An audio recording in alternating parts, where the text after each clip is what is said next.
Assalamualaikum warahmatullahi wabarakatuh. Yang terhormat Kepala SMP Negeri 1 Ruk Bapak Darus Rahman, Sarjana Pendidikan Magister Pendidikan. Yang saya hormati Koordinator Komunitas Belajar Giat Semeru Bapak Sri Sunarno, Sarjana Pendidikan Magister Pendidikan. Dan yang saya hormati Bapak Ibu guru hebat yang luar biasa dan juga narasumber Bapak Wahyu Subroto SS. Terus Pak J. SPS.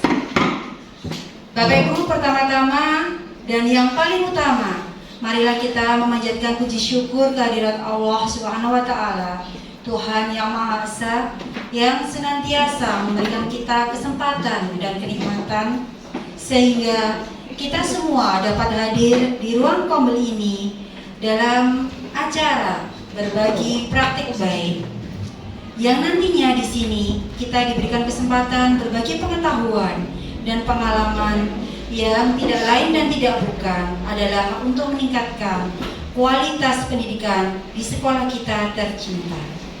Untuk acara berikutnya, yaitu prakata dari Koordinator Kombel. Kepada Bapak Sri Sunarna, saya persilakan.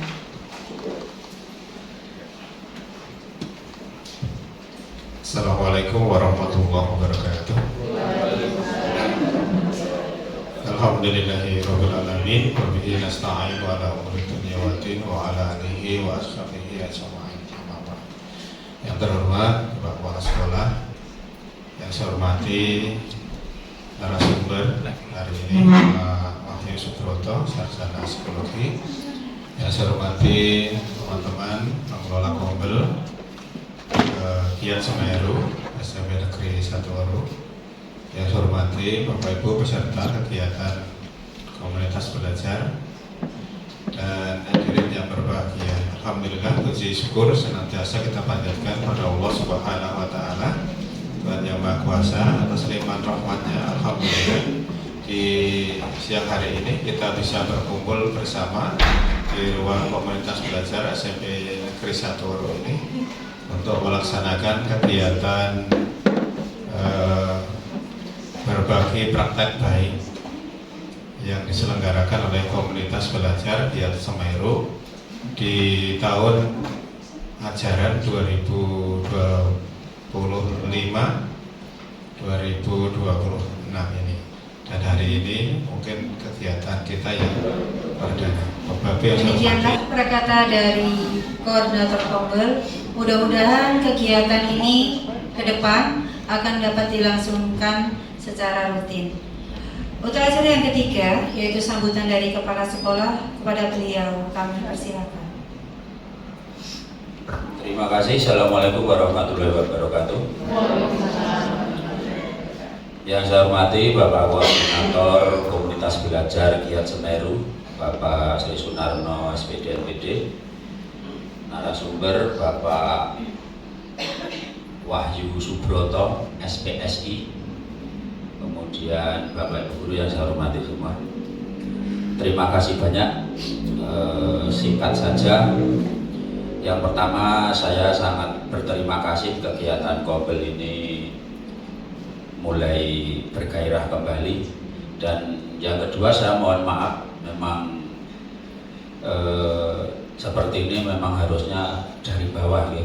Jadi kalau saya itu kan mudah lupa, kadang mudah blank gitu ya, apalagi kalau cabang-cabang gitu. Jadi kalau ada inisiatif dari bawah, sekali lagi saya sangat berterima kasih. Kemudian yang kedua, Bapak Ibu, yang akan disampaikan oleh Pak Wahyu ini murni tidak hanya kaitannya dengan guru BK. Ini nanti akan terkait semua Bapak Ibu guru. Jadi setelah nanti adanya pembelajaran mendalam di diklat itu, nanti akan ditindaklanjuti adanya pelatihan bimbingan untuk semua guru, karena tuntutannya bahwa guru selain guru BK itu juga mempunyai skill atau kecakapan dalam menangani, membimbing. Barangkali nanti Pak Wahyu ini akan menjadi salah satu fasilitatornya yang di tahun depan ini akan memberikan pendampingan kepada Bapak Ibu guru dalam pelatihan bimbingan untuk guru kelas dan guru mapel. Terima kasih Bapak Kepala Sekolah atas sambutannya dan banyak beberapa hal yang penting untuk kita semua. Mudah-mudahan nanti bisa kita laksanakan dengan baik. Acara yang berikutnya adalah acara inti yang akan disampaikan oleh Bapak Wahyu Subroto mengenai implementasi 7 jurus BK Hebat. Kepada Bapak Wahyu Subroto kami persilakan. Terima kasih semuanya. Sebelumnya saya mau pantun dulu ya. Kita wis tahu lah. Dulu ngomong wis tahu. Senyum-senyum kunyah-kunyah. Assalamualaikum semuanya. Benar biasanya buat ya. Sebelumnya saya ucapkan terima kasih kepada Bapak Kepala Sekolah, yang kedua kepada koordinator Kombel dan pengurusnya dan beserta Bapak Ibu sekalian yang telah meluangkan waktunya pada siang hari ini. Pada kesempatan kali ini saya menyampaikan atau melakukan salah satu ini tugas dari rangkaian tugas dari diklat yang telah saya ikuti kemarin, yaitu tentang 7 jurus BK Hebat. Nah ini salah satu tugasnya yaitu berbagi praktek baik dari tugas OJL on the job learning. Dari 7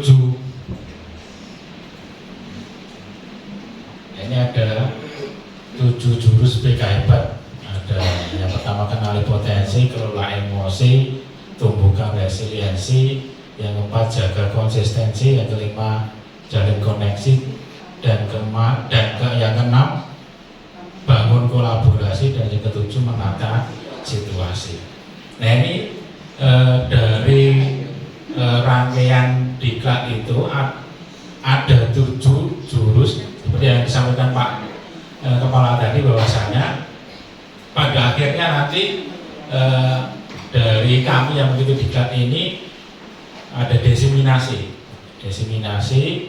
yaitu kepada minimal 15 guru. Nah dalam kesempatan kali ini saya akan menyampaikan dua jurus dari 7 jurus BK Hebat. Dari 7 itu kemarin yang ditugaskan untuk OJL itu ada 2.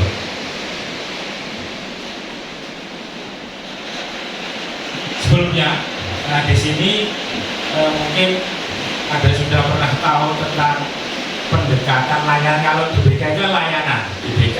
Kalau di Mapelan itu kan pembelajaran. Kalau di BK itu ada layanan bimbingan dan konseling. Itu ada pendekatan secara ARKA. ARKA itu ada singkatannya, ada kepanjangannya, yaitu aktivitas, refleksi, konseptualisasi, dan aplikasi. Dan di sini diharapkan guru BK itu tidak hanya menyampaikan sebuah konsep atau teori, tetapi juga mengaktifkan siswa. Sebenarnya sama juga di dalam pembelajaran, yaitu kalau pembelajaran itu apa yang di Mapelan itu ke siswa itu loh. Ya, fokus dari refleksi tadi mungkin bisa menemukan atau menyimpulkan, atau anak-anak itu bisa menyimpulkan sendiri dari refleksi tadi, sehingga diterima sebuah informasi. Kemudian yang keempat yaitu aplikasi, mendorong murid untuk merencanakan dan mempraktekkan konsep yang baru dipelajari ke dalam kehidupan sehari-hari.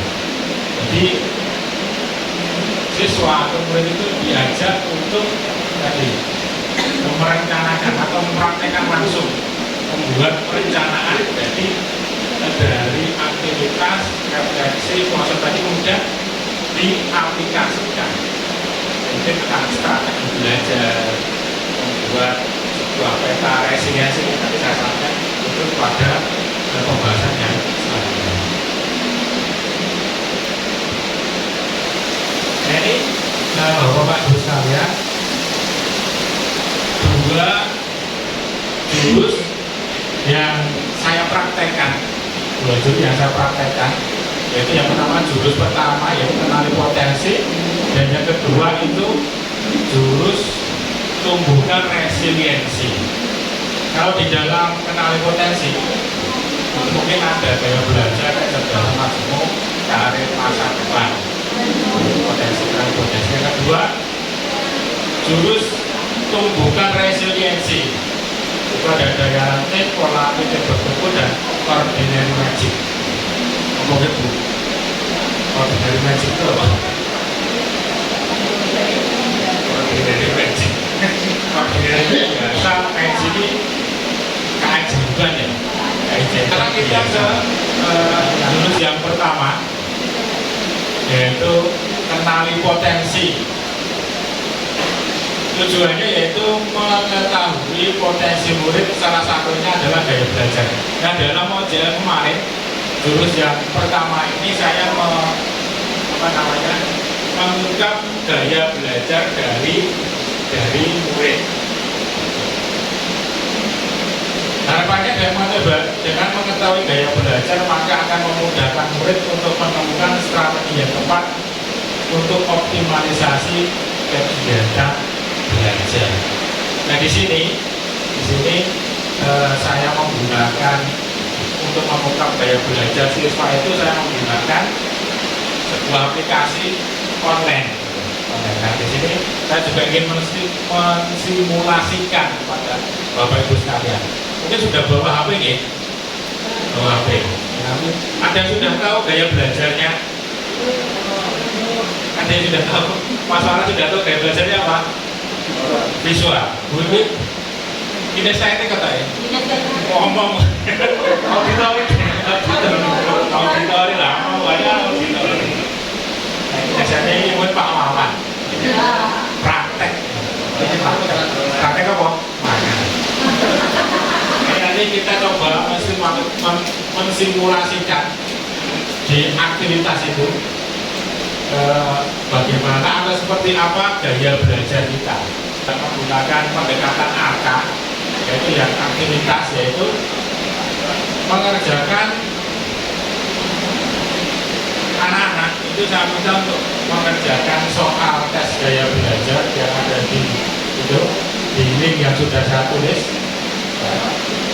Ada dua sebenarnya, tapi cukup satu saja.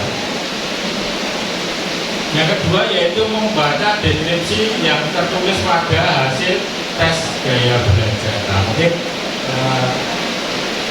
Bapak Ibu sekalian bisa mencoba kira-kira gaya belajarnya nanti apa. Bapak nih, bawa apa ini?